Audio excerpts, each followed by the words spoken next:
Hai guys, balik lagi sama Mimin. Kali ini kita bakal lanjutin alur cerita Kang Kuli lagi. Bagi yang mau lihat part sebelumnya, bisa cek link playlist yang ada di deskripsi. Link traktiran kopi juga ada di situ ya. Langsung aja ke ceritanya.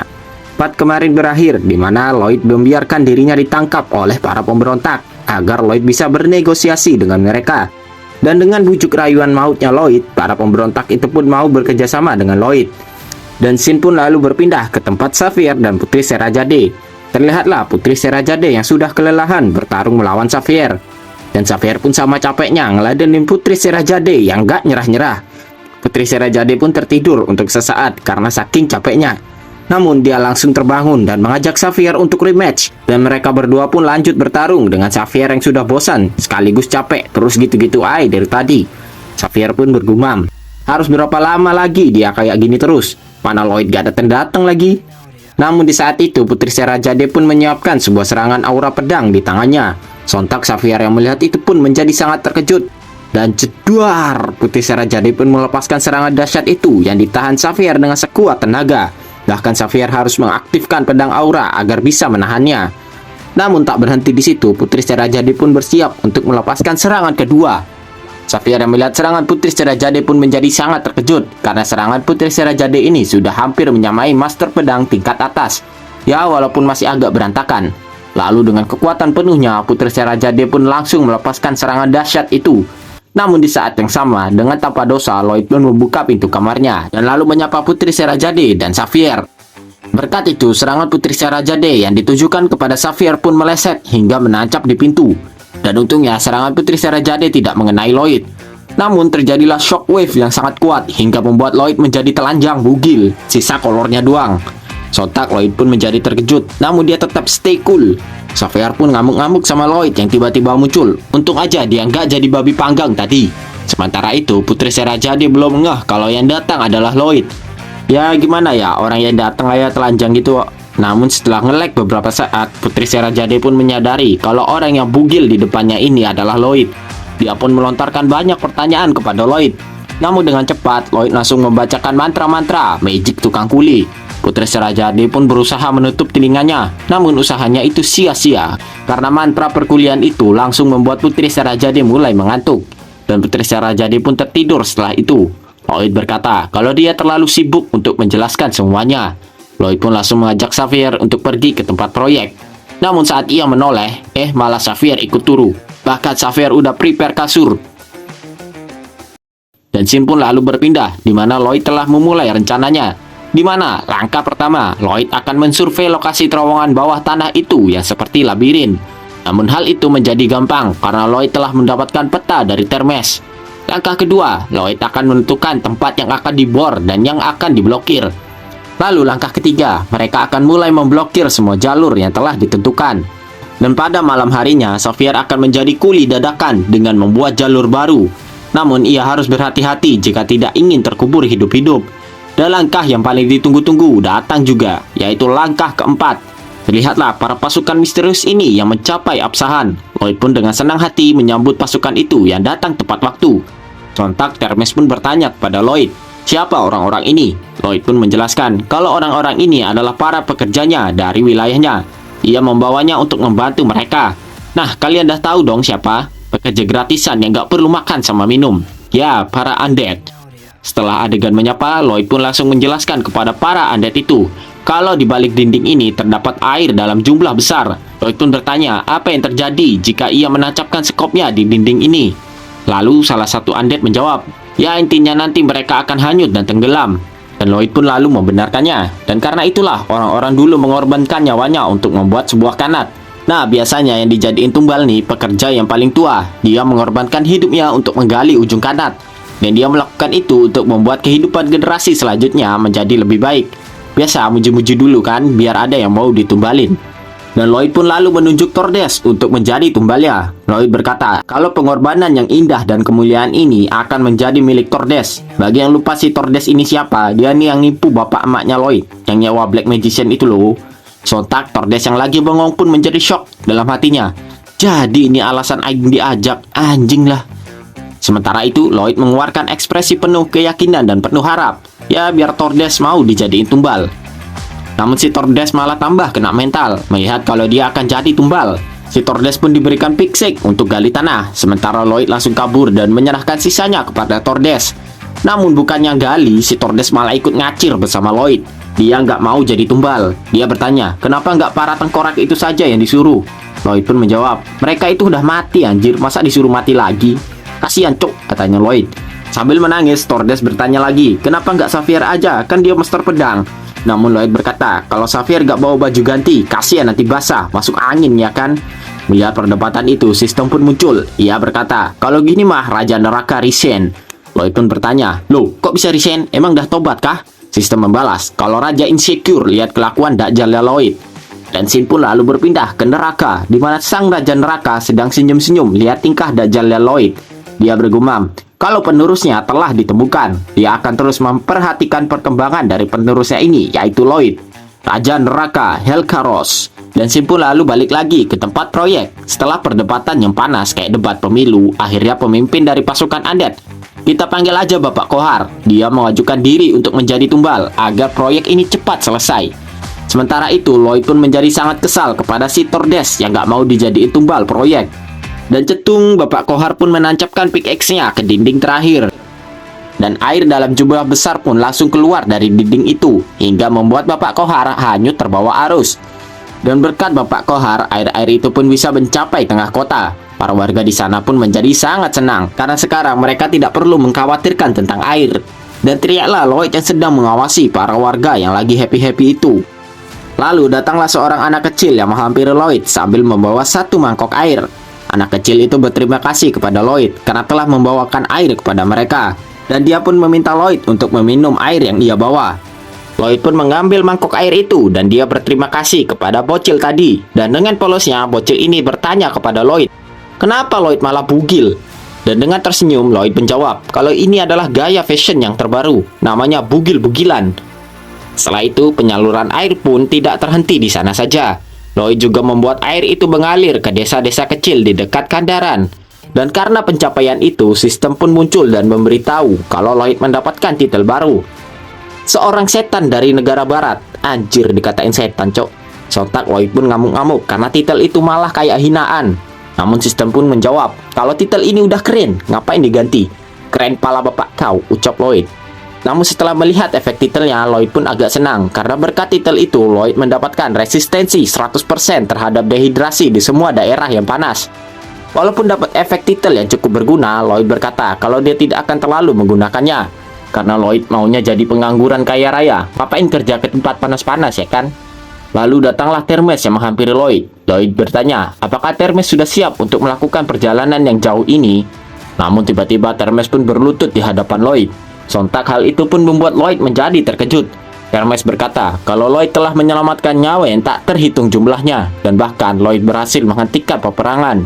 Jadi mereka semua akan bersumpah setia kepada wilayah Frontera selamanya. Dan terlihatlah semua orang di sana berlutut di hadapan Lloyd. Lloyd yang melihat itu pun menjadi agak bingung, karena tujuannya hanyalah memanfaatkan mereka doang biar konstruksinya jalan. Malah pada terima kasih sampai kayak gitu.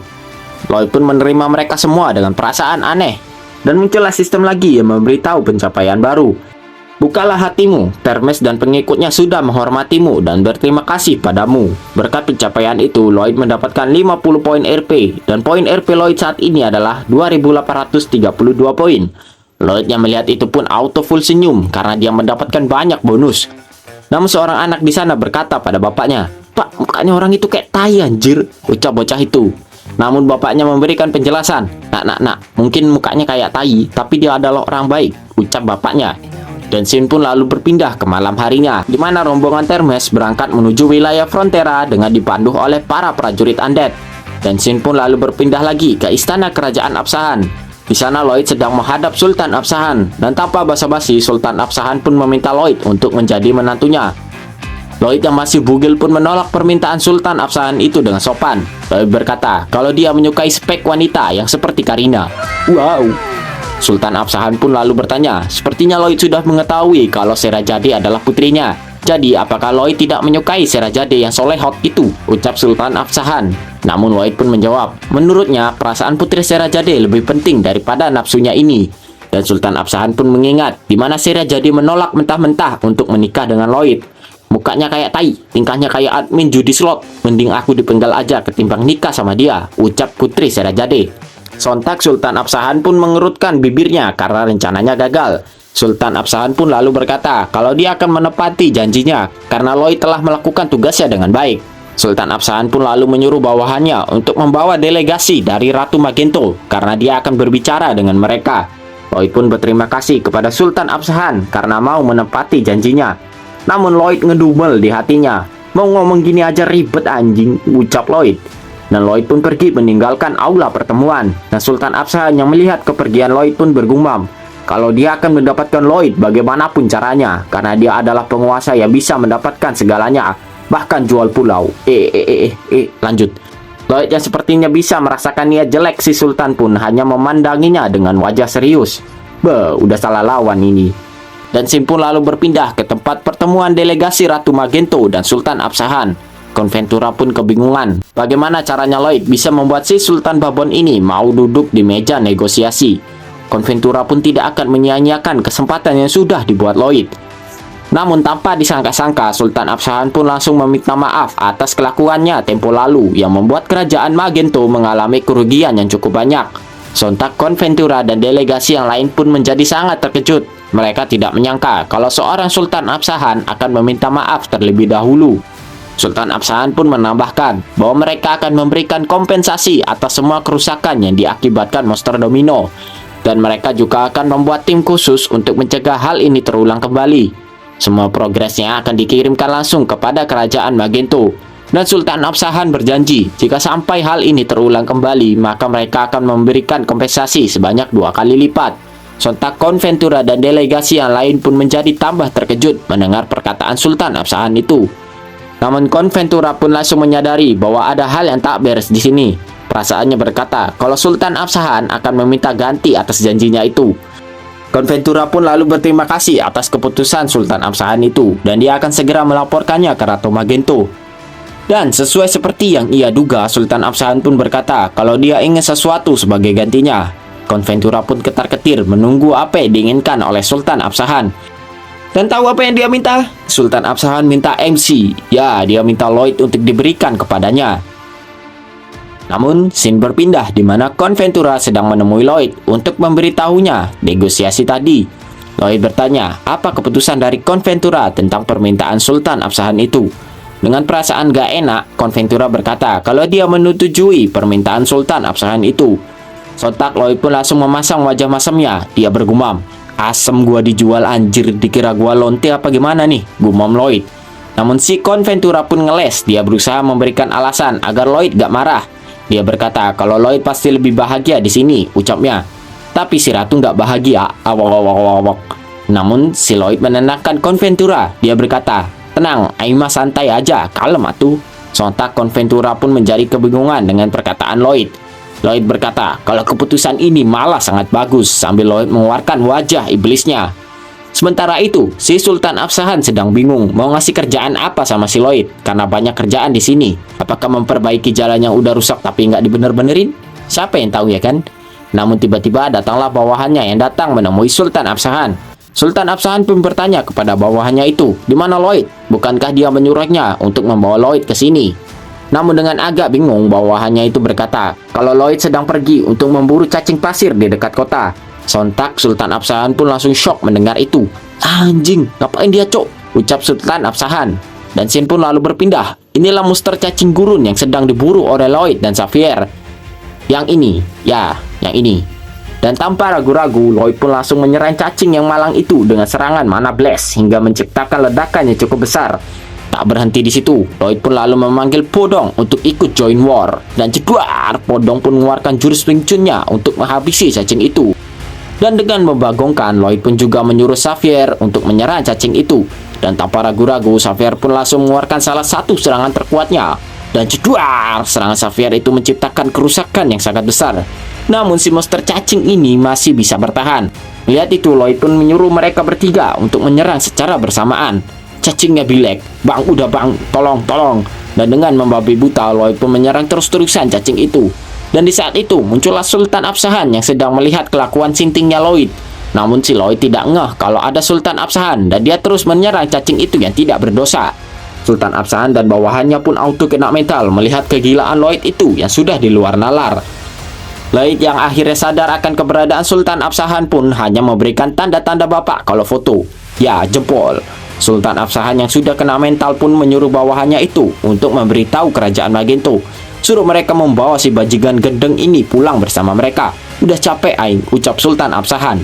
Dan Shin pun lalu berpindah ke malam harinya, di mana Sultan Absahan sedang pusing setengah mampus. Dia tidak mau Lloyd lama-lama di sini. Nanti ada sekte sesat lagi. Dia pun bingung, sebenarnya nih dia salah apa sampai dapat kutukan kayak Lloyd. Namun dia bingung karena dia tidak bisa begitu saja menarik perjanjian yang sudah disepakati. Dia juga bingung bagaimana cara menutupi kerugian akibat penggunaan Padeshar yang berlebihan. Dan juga si bangsa Lloyd itu mematok biaya konstruksi yang gak ngotak harganya. Namun setelah sejuta abad, akhirnya si Sultan Absahan pun sadar kalau selama ini dia sudah dirampok dan ditipu oleh Lloyd. Namun di saat lagi mumet itu, tiba-tiba datanglah salah satu prajuritnya yang melaporkan sebuah masalah. Sultan Absahan pun bertanya, ada apa? Dan dengan panik, prajurit itu berkata kalau Padeshar telah dibawa kabur oleh Lloyd. Si Sultan Absahan pun udah capek banget dengar berita si Lloyd. Namun di saat yang membagongkan itu, tiba-tiba datanglah bawahannya yang melapor masalah lagi. Bawahannya itu berkata kalau Putri Serajade kabur dari rumah dan dia meninggalkan sebuah surat agar Sultan Absahan gak mencarinya karena dia mau belajar di suatu tempat. Si Sultan Absahan pun udah kena mental breakdance mendengar masalah yang bertubi-tubi akibat membuat masalah dengan Lloyd. Sultan Absahan pun langsung ambruk kena mental. Sambil menangis, si Sultan Absahan bergumam, asu kok begini banget anjir. Dan Shin pun lalu berpindah ke wilayah Frontera yang sangat damai. Sekarang Povia pindah ke bapaknya Lloyd. Seperti biasa, dia terbangun di pagi hari yang begitu indah. Ya, walaupun agak aneh, karena yang membangunkannya bukan kokokan ayam, namun teriakan bibung yang sangat keras. Tapi tetap ini adalah tempat yang bagus, ucap bapaknya Lloyd. Lalu saat di lorong, datanglah salah satu pelayannya yang melapor kalau mereka menerima surat dari Julien. Di surat itu, Julien mengabarkan kalau dia telah lulus dari akademi kerajaan. Dan bahkan dia menjadi salah satu lulusan yang terbaik. Dan lulusan yang terbaik akan diberi kehormatan untuk bekerja di ibu kota. Julien akan pulang ke rumah dan tinggal sementara sambil menunggu pengumuman selanjutnya. Sontak bapak dan ibunya Lloyd pun auto terharu sekaligus bangga dengan pencapaian Julien ini yang mantap. Kalian yang kuliah kapan lulus? Masa kalah sama Julien? Di saat suasana yang haru itu, datanglah Tuan Bayern yang melaporkan kalau barang yang dipesan Lloyd dari Absahan telah sampai. Namun bapaknya Lloyd pun kebingungan karena belum menyadari apa itu. Dan alangkah terkejutnya mereka saat melihat tumpukan barang mahal telah tiba di wilayah mereka. Mereka pun bingung apa yang terjadi. Namun iya-iya aja dulu ya kan lumayan gratisan. Ibunya Lloyd yang membuka salah satu peti pun mendapati setumpuk perhiasan mahal yang sangat indah. Dan jiwa ibu-ibunya Lloyd pun keluar. Aku akan memakai perhiasan ini ke arisan biar ibu-ibu bangsawan yang lain sirik sama aku. Habis itu aku jual semua perhiasan ini dengan harga yang mahal, ucapnya. Jiwa marketing Dakjala Lloyd udah turun ke emaknya kayaknya.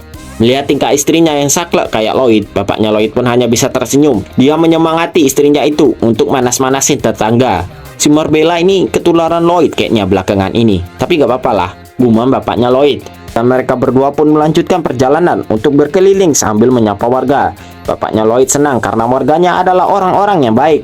Lalu datanglah gerombolan Babang Tampan ini yang lewat dengan coolnya. Dan tak lupa bapaknya Lloyd juga menyapa para Babang Tampan itu. Bapaknya Lloyd bergumam kalau ork-ork ini adalah ork yang baik. Namun di saat itu tiba-tiba secara tidak sengaja Babang Tampan pun bertemu dengan Sersan Greg dan teman-temannya. Dan karena drama kemarin, akhirnya tensi di sana pun memanas dan mereka pun beradu bahu saat berpapasan. Dah kayak bocil dulu kalau duel. Sontak bapak dan ibunya Lloyd pun auto kaget plus khawatir akan terjadi keributan. Mereka berdua yang udah enak satu sama lain pun mulai bertengkar, di mana Sersan Greg mendorong Babang Tampan ke belakang. Sontak hal itu membuat dua orang tua ini menjadi kalang kabut. Setelah itu Sersan Greg dan Babang Tampan pun melakukan adu muka. Kayak siapa gitu ya. Babang Tampan pun melakukan sebuah gerakan super cepat yang membuat Sersan Greg menjadi terkejut. Kirain mau mukul, si Babang Tampan malah breakdance. Bisa nggak kayak gini? Gitu paling ya kan. Dan Babang Tampan pun lalu kembali berdiri sambil memasang wajah meremehkan. Bisa nggak? Gumamnya. Aduh deh, mau tutorial kah? Gumam Sersan Greg. Dan seperti layaknya idol K-pop, Sersan Greg dan teman-temannya pun membuat koreografi yang mantap. Namun tak kalah meriahnya, Seperti penyanyi Bollywood, Bambang Tampan dan teman-temannya membuat tarian yang tak kalah memukau. Nah sekarang, idol K-pop versus Bollywood, kalian pegang siapa nih? Sementara itu, merasa kalau lawannya hebat juga, Bambang Tampan dan Seshan Greg pun mulai tambah bersemangat untuk mengalahkan satu sama lain. Dan sementara itu, bapak dan ibunya Lloyd pun hanya bisa terdiam melihat duel antara K-pop dan Bollywood. Dan kompetisi antara K-pop dan Bollywood pun terus dimulai, sementara bapak dan ibunya Lloyd memilih untuk pergi meninggalkan mereka. Aku mah sukanya JKT48, gumam mereka. Dan di saat jalan-jalan itu, mereka pun bertemu dengan pasukan undeadnya Lloyd yang telah sampai. Mereka berdua sebenarnya masih bingung sama bentukan makhluk ini. Badannya kayak manusia, tapi jelly, gak ada palanya lagi. Namun bapaknya Lloyd pun tidak memusingkannya, yang penting aing bahagia dan banyak duit, gumamnya. Lalu bapak dan ibunya Lloyd pun terus berkeliling mengawasi wilayah mereka yang memang agak absurd. Ada naga yang bakar tai lah, ada sekte sesat yang muja-muja kangkuli lah.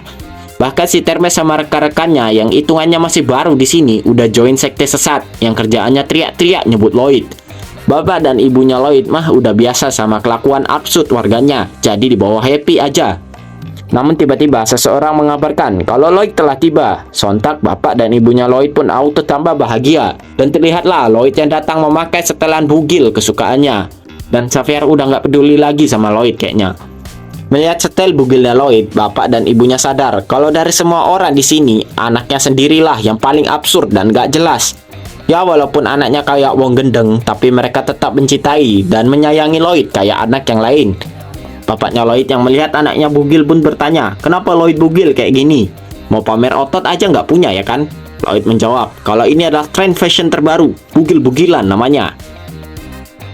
Dan scene pun lalu berpindah ke kerajaan Ratu Magento. Di sana, Conventura pun menceritakan semua hasil negosiasi mereka dengan Sultan Absahan. Ratu Magento pun bertanya, apakah rencana absurd ini adalah ulah Conventura sendiri? Sambil ragu-ragu, Conventura pun menjawab, kalau ia yang merencanakan ini. Namun seperti sudah tahu, Ratu Magento bertanya, apakah Lloyd yang menyuruh Conventura berkata demikian? Sontak Conventura pun tidak bisa mengelak lagi.